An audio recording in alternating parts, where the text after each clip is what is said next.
할렐루야.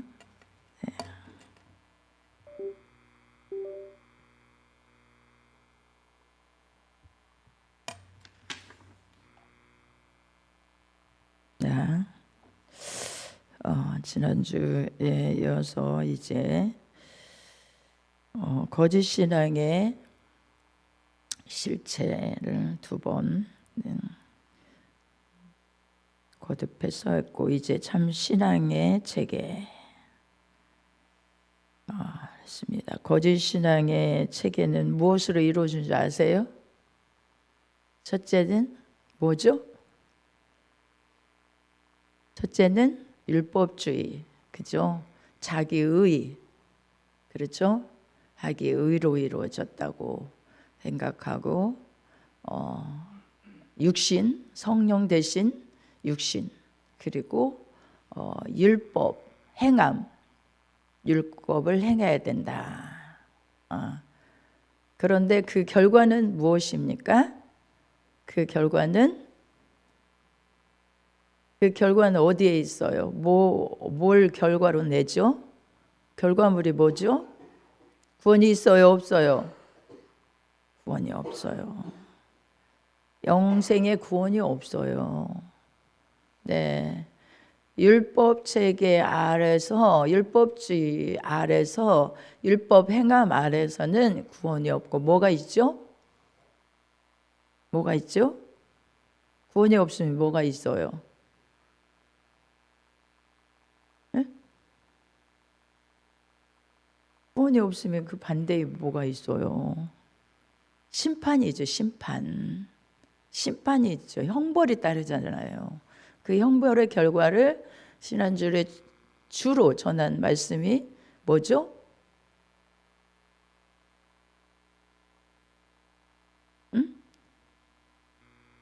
율법 행함에 주로 전한 말씀이 결과가 뭐냐고요? 에?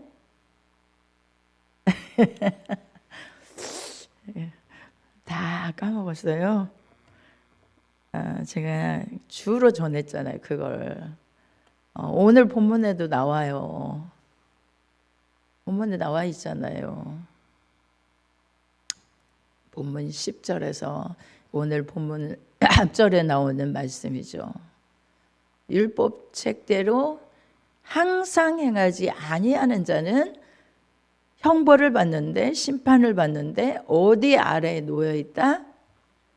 저주 아래 놓여 있다는 거예요. 저주 아래. 그렇죠? 저주 아래.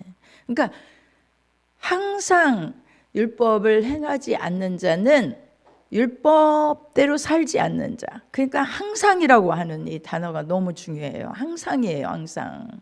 항상 온갖 일하는 율법책에 기록된 대로. 자, 그러면 이 율법은 넓은 의미에서, 광의적 그런 의미에서 뭘 말한다고 했어요? 무엇 전체? 구약성서 전체를 말하고, 협의적, 그러니까 좁은 의미에서는 십계명을 의미한다고 말씀드렸죠. 십계명이 대표적인 율법의 대표적인. 그래서 그 책대로 온갖 일을 행하지 아니하는 자는 어디에 있다? 저주받는다는 거예요. 저주. 그러니까 구원이 있을 수도 없고 저주 아래 살아가야 돼요. 왜 저주 아래 살아가야 할까요? 온갖 일을 항상 행하지 않는 자. 자, 부모를 공경하라. 그냥 십계명에서 하나만 딱 공경했어요. 부모를 잘, 정말 사람의 판단 아래서가 아니라, 어디에서? 하나님 보시기에, 하나님이 보실 때에 정말 내가 부모를 공경했구나. 그래서 하나님이 의롭다, 너 잘했다, 옳다, 선하다, 착하다, 이 기준을 만족을 시켰다고 봐요. 만족시킬 수가 없는데 그 한 계명이라도 하나님이 보실 때 그렇게 만족을 시켰다고 봐요. 그러면 그 중에 하나, 10계명 중에 하나만 범하여도 뭐한 자라고 그랬어요? 율법을 다 범한 자가 된다고 했어요. 그 말씀을 제가 오늘 말씀 찾아왔습니다. 야고보서 2장 10절 11절 한번 보겠습니다. 네, 찾아주세요. 야고보서 2장 10절에서 11절. 네, 다 같이 한번 보겠습니다. 시작. 누구든지 온 율법을 지키다가 그 하나에 거치면 모두 범한 자가 되나니. 11절 시작. 간음하지 말라 하시니가 또한 살인하지 말라 하셨은즉 네가 비록 간음하지 아니하여도 살인하면 율법을 뭐한 자가 되느니라? 범한 자가 되느니라. 아멘. 그러니까 구약 성경의 율례, 법도 하나님의 말씀, 이것이 다 율법이에요. 그런데 이 법 중에서 하나만 범하여도 10가지, 100가지를 다 실행하고 산다, 그렇게 살 수도 없지만 10가지를 다 지켰다고 봐요. 하나만 다시 범하면 뭐 한다고요? 그 하나에 거치면 율법의 범한 자가 된다는 거예요. 범한 자가. 율법을 지키지 못한 자가 된다는 거예요. 그러니까 간음하지 말라 하시니까, 살인하지 말라고 했으니까 한 가지 계명 그냥 그거 지키지 못하면 다 무효되는 거예요. 그러면 지난주에 다시 한번 이 부분을 짚고 넘어가지 않으면 안 되기 때문에 신명기 28장의 말씀에서 율법을 다 지켜 행하면 복을 받되, 율법을 다 지켜 행하지 아니하면 뭘 받는다? 저주를 받는다. 그랬죠? 16절, 15절부터 68절까지 저주를 아주 세분화시켜서 세세하게, 아니 복은요 그냥 두리뭉실하게 딱딱 이렇게 몇 가지 안 썼어요. 14절까지예요. 그런데 16절부터 68절까지 세세하게 기록해 놨어요. 하나님이 할 일 없어서 이렇게 기록하셨을까요? 아니에요. 이걸 그러니까 얼마나 이 하나만 범하여도 이 율법을 지키지 못한 자이기 때문에 약속하신 하나님의 공의로운 법칙 아래 하나님의 불순종, 말씀에 불순종하는 자에게는 형벌이 반드시 따릅니다. 죄를 짓는 자에게는. 말씀에 거치는 자, 그것이 불순종이잖아요. 그죠? 말씀을 제대로 못 지킨 자 불순종이죠. 그러면 형벌은 반드시 따릅니다. 형벌 안 따르는 게 아니에요. 그건 따르는데 어떻게 된다고요? 저주. 갈라디아서는 이 저주를 말씀하고 있습니다. 저주를 받는다고요. 어떤 저주래요? 28장에 나오는 그 저주가 다 임하는데, 무슨 저주? 보니까 복을 받고 그랬는데 떡반죽 그릇이 뭐 한다고요? 복을 받지 못한대요. 그러면 삶의 저주가, 우리의 가난의 저주가 찾아온 거예요. 궁핍의 저주가 찾아온 거예요. 형통치 못한 저주가 찾아오는 거예요. 삶 속에 그게 바로 저주예요. 뭘 못 지켰기 때문에? 율법, 말씀을 범했기 때문에, 말씀을 불순종했기 때문에 찾아온 것이 가난이에요. 그 불통이에요. 또 병, 질고, 그런 것들도 다 뭘 지키지 못해서 말씀을 지키지 못한 결과예요. 병도.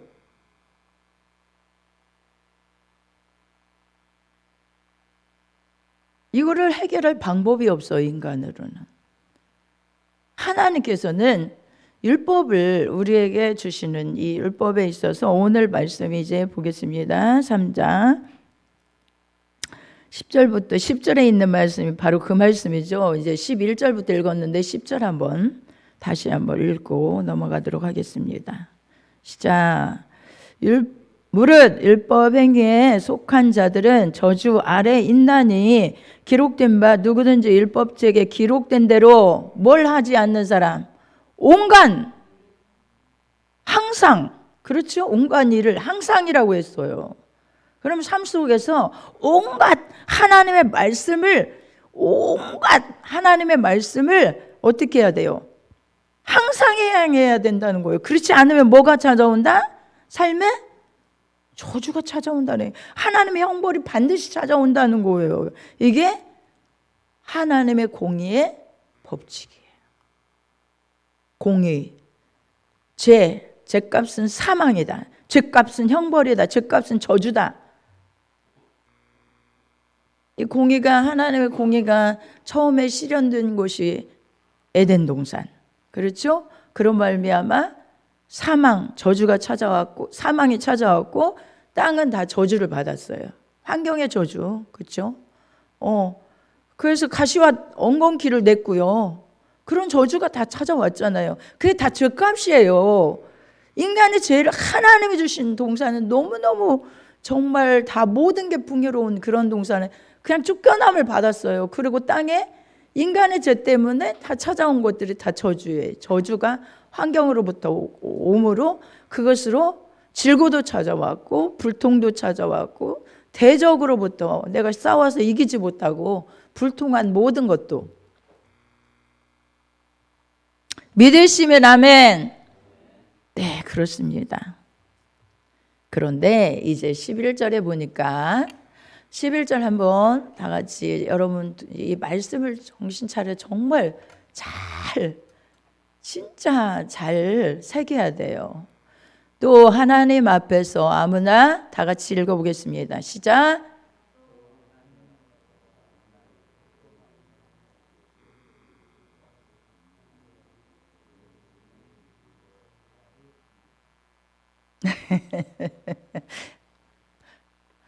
자, 그렇습니다. 하나님 앞에서 아무나 율법으로 살아서 하나님 앞에 의롭다 되지 못할 것이 분명하다.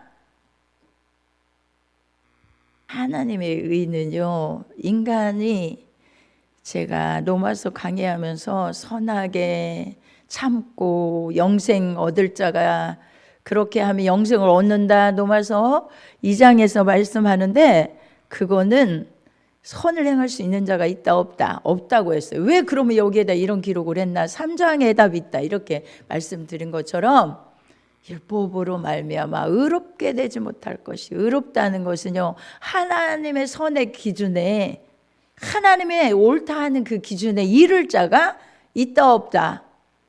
내가 행위로 있다 없다? 없다는 거예요. 믿으시면 아멘. 그렇게 인정해야 돼요. 나는 선으로서 율법 행해서 하나님 앞에 의롭다 이렇게 인정받을 자가 있다 없다? 없다는 거예요. 하나님이 이렇게 말씀하셨어요. 그런데 지금도 율법 가지고 율법이라야 뭐 예수는 믿되 율법을 행해야 된다 이렇게 말하는데 이거 거짓 신앙의 체계 아래서 이건 거짓 신앙입니다. 절대로 이건 인정받을 수 없습니다. 하나님 앞에서. 의롭게 되지 못할 것이 분명하니. 의롭다는 말은 뭐라고 했어요? 의롭다는 하나님이 옳다 인정하는 거죠. 하나님의 의의 기준에 볼 때 사람이 판단하는 거 아니에요. 사람 판단할 수 있어요. 아니 저 사람은 어쩌면 저렇게 마음도 내가 보니까 아름답고 말하는 것도 정말 그렇고 보니까 너무너무 진짜 아름다운 것 같아. 행위도 정말 행하는 거 보면 이렇게 하는 거 보면 너무너무 아름다워. 우리 그 안에 들어가 봤나요? 하나님 보시는 불꽃 같은 눈으로 한 심령 하나하나를, 생각 하나하나를 다 헤아리시고 다 꿰뚫어 보시는 그 하나님 앞에서 아니에요. 하나님이 판단하기에, 하나님의 선의 기준에 그거를 만족시킬 뭐가 없어요? 율법으로 의롭게 되지 못할 것이 분명하다는 거예요. 그래서 어떤 말씀을 하셨냐? 이는 의인이 믿음으로 살리라 하였음이니라. 아멘. 네, 의인은 믿음으로 사는 거지 행위로, 이 율법으로 말미암아 하나님의 의를 채울 수가 없어요. 하나님의 의를 만족시킬 수 있는 이 세상에 사람은 없다고 하셔요. 도마서에도 의인은 없나니 하나도 없다, 이렇게 딱 말씀하시는 거예요. 의인 없어요. 의인 없어요. 그런데 왜 의인이 믿음으로 살리라 하였습니다 라고 하시는가? 이 의미를 잘 깨달아야 돼요. 그러면 율법은, 자 12절 다 같이, 율법은 믿음에서 난 것이 아니라, 율법이 믿음에서 났습니까? 아니라는 거예요. 이를 행하는 자는 그 가운데 살리라 하였느니라. 이게 무슨 뜻이냐면, 율법은 믿음에서 나온 게 아니라, 의인이 믿음으로 살리라 하였습니다, 저 말씀처럼 율법은 믿음에서 난 것이 아니고, 율법은 이를 행하는 자는, 하나님께서 율법을 주실 때 이것을 행하는 자는 그 가운데서 살리라, 이렇게 정의해 놓으신 거예요. 조금 어려워요, 이 부분이. 그런데 아니, 하나님께서 율법을 주실 때는 그거를 행하면 거기 그 가운데 살리라 했는데 왜 율법 가지고 저주가 임하고 형벌이 임하고 그러나요? 그래요. 그런데 이제 제가 아까 본문에서 쭉 읽으면서 율법이 누구에게로? 그리스도께로 인도하는 몽학 선생, 예, 그리스도께로 인도해 나가는 몽학 선생이 돼요. 율법은, 하나님이 주신 법은요, 그것이 하나님이 이것을 갖다가 폐한다, 폐기시킨다, 그러니까 제가 지난주 설교하면서 그 부분을 말씀드렸잖아요. 율법주의자들은 율법을 폐기하고 십자가만 주장하냐? 아닙니다. 율법은 선하고 거룩해요. 하나님이 주신 법은요, 선해요, 거룩해요. 그러나 뭘 못하죠? 인간이 그대로 살지 못한다는 거예요. 하나님 주신 법에 거기에 그렇게 부응해 살아들일 수 없는 거예요. 그거를 내 자신을 내가 인정할 줄 알아야 돼. 인정해야 돼요. 자, 그 가운데 살리라 하였느니라. 이제 이 부분들 다음에 설교를 통해서 쭉 말씀드리겠습니다. 그런데 3장 13절입니다. 우리 다 같이 시작. 그리스도께서 우리를 위하여 저주를 받은 바 되사 율법의 저주에서 우리를 속량하셨으니.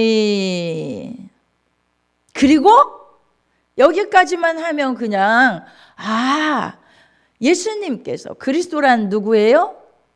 그리스도를 뭐라고 하죠? 예수님이라 하지 아니하고 그리스도 할 때는 무슨 뜻이라고 했어요? 그리스도는 메시아, 구세주, 그죠? 메시아, 구원자, 그런 뜻이에요. 그러니까 그리스도가 굉장히 많이 나옵니다. 이 본문에서 엄청 다 그리스도입니다. 그리스도께서, 예수님이 그렇게 해도 되지만 그 구원자가, 메시아가 예수 그리스도가, 이 말이에요. 그리스도께서 우리를 위하여 뭘 받았다고요? 저주를 받은 바 되사 율법의 저주에서 우리를 속량하셨으니. 여기까지만 하면 그렇구나 라고 하는데, 이게 무슨 뜻이냐는 거예요. 기록된 바 나무에 달린 자마다 저주 아래 있는 자라 하였습니다. 자, 여러분, 이 본문을 거기 속량하셨으니 요걸 떼어놓고 기록된 바 나무에 달린 자마다 저주 아래 있는 자라 하였습니다. 이 본문이 무엇을 나타내는 말씀일까요? 감이 오시나요? 자, 이걸 보고 이걸 읽었어요. 나무에 달린 자마다 저주 아래 있는 자라 하였습니다. 이 감이 오나요?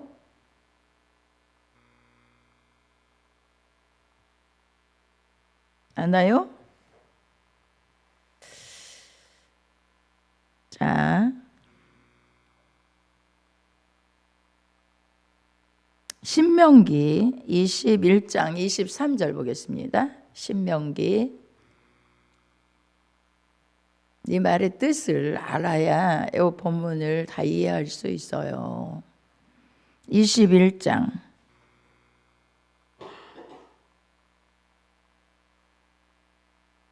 23절.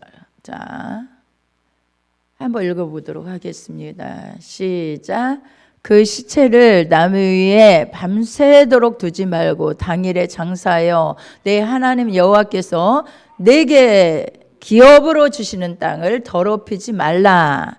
나무에 달린 자는 하나님께 저주를 받았음이니라. 여기에 나오죠.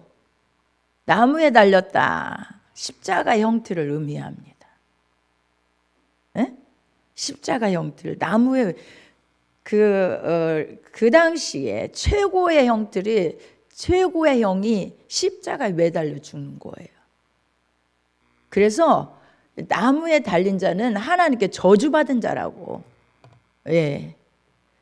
그래서 23절에도 그 땅을 더럽히지 말라. 나무에 달린 자를 그냥 밤새 놔두지 말라. 어떻게 알아?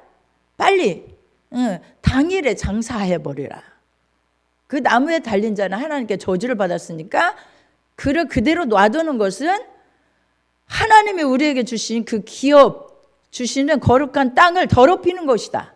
이렇게 말씀하고 있는 거예요. 그러니까 예수님이 십자가에 달려 죽으신 것은 나무에서 십자가에 달려 죽으셨죠. 믿으시면 아멘.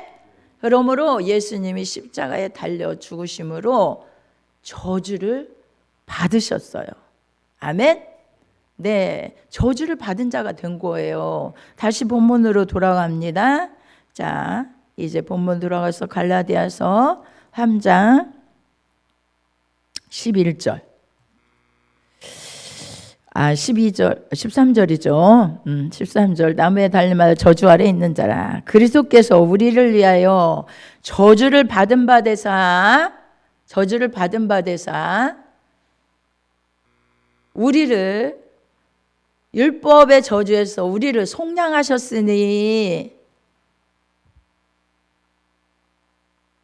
십자가는요 우리의 저주를 모든 율법에서 내가 지키지 못한 저주, 내가 불순종해서 내게 찾아온 저주, 내게 분명히 찾아와서 나를 괴롭혀야 할 저주, 그 저주를 주님이 저주를 받은 바 되셨대. 십자가에서 저주를 대신 사랑하는 우리 김 장로님의 저주를, 사랑하는 박지원 집사의 저주를 주님이 십자가에서 저주를 받은 바 됐대요. 내 저주를, 내가 지키지 못한 저주, 내가 율법을 다 지키지 못하여서 어디에 하나님의 공의의 심판 아래 형벌 아래서 저주받은 자가 되었는데 그 저주가 나의 삶에 찾아와 나를 괴롭히고 나의 삶을 다 엉망으로 만들어서 그렇게 살게 하는 그런 삶을 살아야 하는 공의의 법칙 아래서 나는 분명히 저주를 받아야 되는데 율법의 저주에서 우리를 속량하셨으니 네, 우리를 위하여 저주를 받은 바 되사 예수 그리스도께서요 율법의 저주에서 우리를 속량하셨으니 그런데 이게 저주라는 이 부분에서 우리를 속량하셨다 이 부분은 이 부분을 보도록 하면 언젠가 제가 이 본문을 설명하면서 말씀을 드린 적이 있어요. 헬라어로는 이것을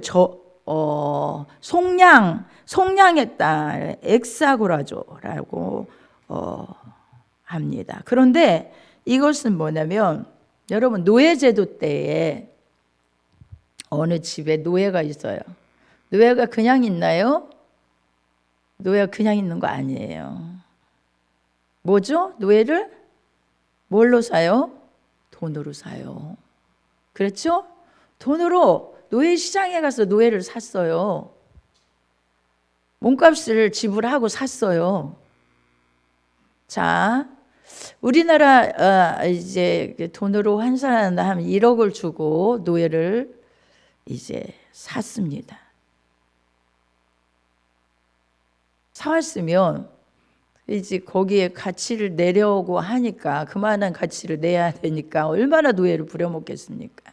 노예는 온전히 그거 다 갚기 전에는 자기가 그만큼 저기 했으니까 그거 갚기 전에 거기서 어떻게 자유할 수가 없는 거예요. 그런데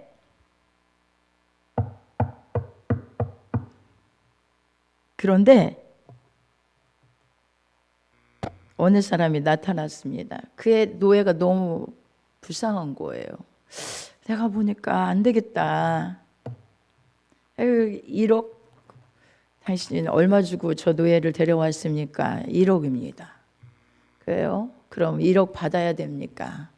맞습니다. 그래요? 1억을 준 거예요. 1억을 주고 그 노예를 이제 내가 산 거예요. 그리고 어떻게 했어요? 그를 자유케 준 거예요. 내가 지불했으니 걱정하지 말고 이제는 그 집에 노예 생활 하지 않아도 돼. 응? 넌 자유해. 그 돈 갚지 않아도 돼. 돈 너는 그 빚을 갚지 않아도 돼. 1억 이것을 이렇게 해서 딱 그 값을 누가 지불했다고요? 그 사람이 지불을 해버리고 그 사람을 어떻게 줬어요? 해방시켜 준 거예요. 자유케 해준 거예요. 풀어준 거예요. 그런 단어예요. 그게 여기가 속량했다는 단어가. 그러니까 이 속량했다는 이 단어를 우리를 속량하셨으니 예수 그리스도가 십자가에서 아무 죄도 없으신 예수님이 우리의 율법으로 말미암아 찾아온 저주, 그 저주에서 우리를 속량해 주시려고 당신이 대신 저주를 다 짊어지신 거예요. 다 짊어지신 거예요. 십자가에서 다 그 형벌을 받으신 거예요. 죄값의 형벌을 다 지르신 거예요. 십자가에서. 그러오신 주님이. 그 고통의 십자가. 그래서 얼마나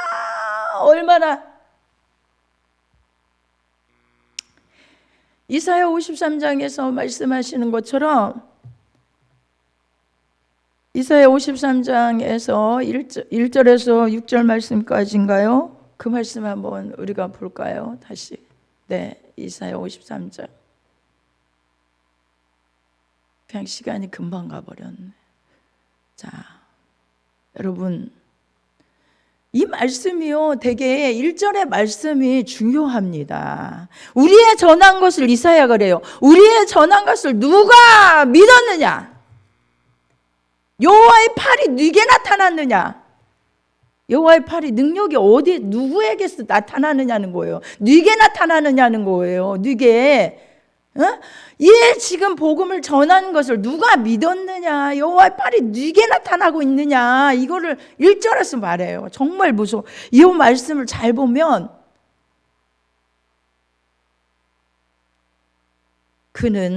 그가 누구예요? 예수님. 주 앞에서 자라나기를 연한 순 같고 마른 땅에서 나온 줄기 같아서 예수님이요. 연한 순 같고 마른 땅에서 나온 줄기 같대요.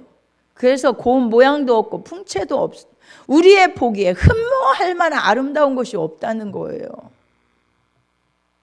여러분, 기독교에서 예수 그리스도를 우리가 정말 개신교에서 예수 그리스도를 얼마나 귀하게 얼마나 그분으로 인하여 구원받았는데 그분을 귀하게 해서 막 전하는 그런 정말 예수 그리스도 예수 초대교회는 예수밖에 없었어요. 그리스도 그밖에 없었어요. 그런데 이 교회마다 참 달란트가 다르기 때문이지만 예수 그리스도를 전하자.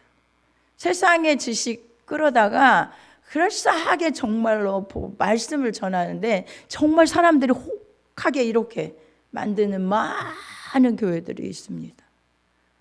그래서 저렇게 연한 순 같고 마른 땅에서 나온 줄기 같아서 고운 모양도 없고 풍채도 없어가지고 사람들 보기에 우리의 보기 아름다운 것이 없대요. 예수님이.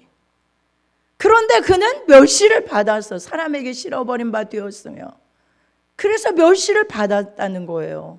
그리고 간고를 많이 겪었고 질고를 아는 자라, 마치 사람들에게 얼굴을 가리우고 보지 않음을 받는 자 같아서 멸시를 당하였고 우리도 그를 귀히 여기지 아니하였도다.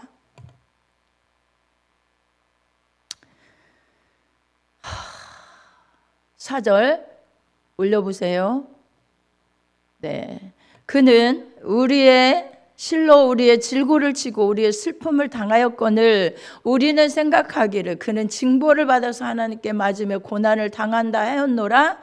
그가 찔림은 우리의 허물을 인하며 그가 상함은 우리의 죄악을 인함이라. 그가 징계를 받음으로 우리가 평화를 누리고 그가 채찍에 맞음으로 우리가 나음을 입었도다.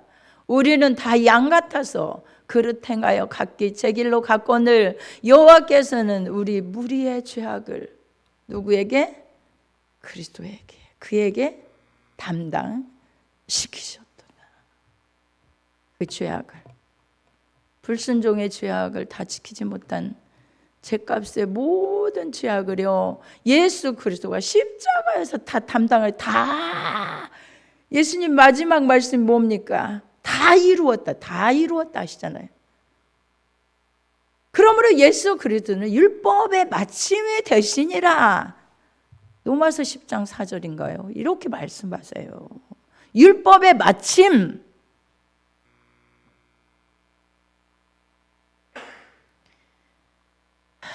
주여, 그러므로 이제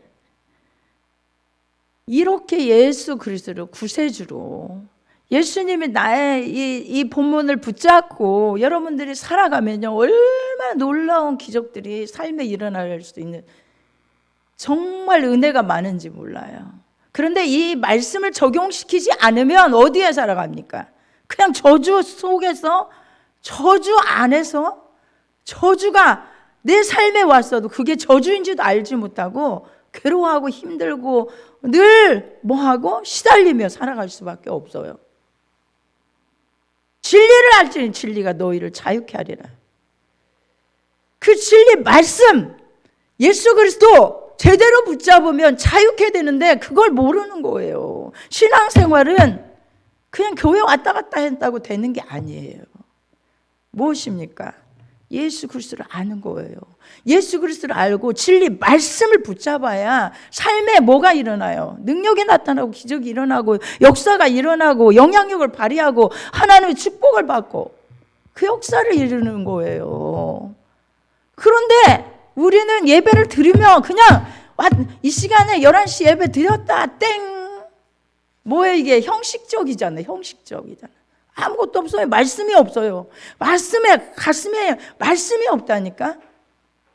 말씀이 없으니 역사가 일어날 수가 없죠. 그냥 패배하죠. 그냥 넘어지죠.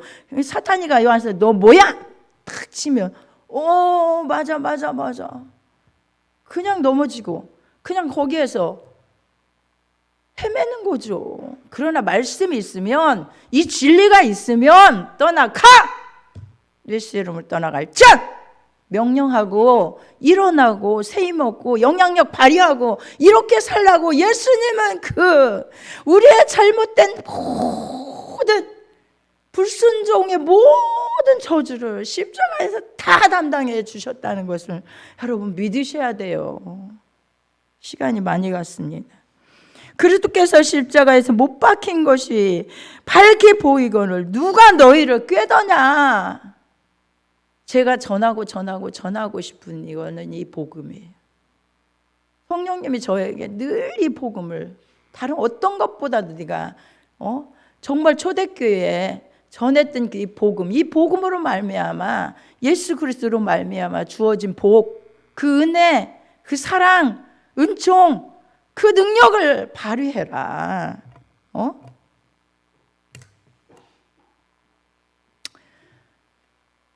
성령님은 그런 비전을 저에게 계속해서 주십니다. 저는 이 복음을 전하기 위해서 기도 많이 했고, 그런데 이제 하나님께서 요구하시는 게 있어서 언젠가 당회에서 이제 말씀을 장로님들하고 상의를 했고 그 부분에 대해서 이제 때가 이제 된 것 같아요. 아니에요, 하나님, 저 이제 그거 어떻게 해요? 제가 못해요. 막 하나면 안 되겠어요. 이렇게 했는데 이제 하나님은 하라고 말씀하시니 제가 하나님이 그 뜻을 어떻게 어기겠습니까? 여러분, 그렇습니다. 귀를 열고 들으려고 노력을 하셔야 돼요. 말씀을 내 것으로 삼으려고 노력을 하셔야 돼. 하나님, 제발 이 예배 시간에 하나님께서 주시는 메시지가 무엇인가요? 제가 그 말씀을 듣기를 원합니다. 그 말씀 안에서 정말로 다시 영혼이 소성되기를 원합니다. 삶의 승리를 가져오고 영향력을 끼치는 사람으로 살기를 원합니다. 하나님, 이런 마음이, 사모하는 마음이 우리 안에 없다는 거예요. 없어요.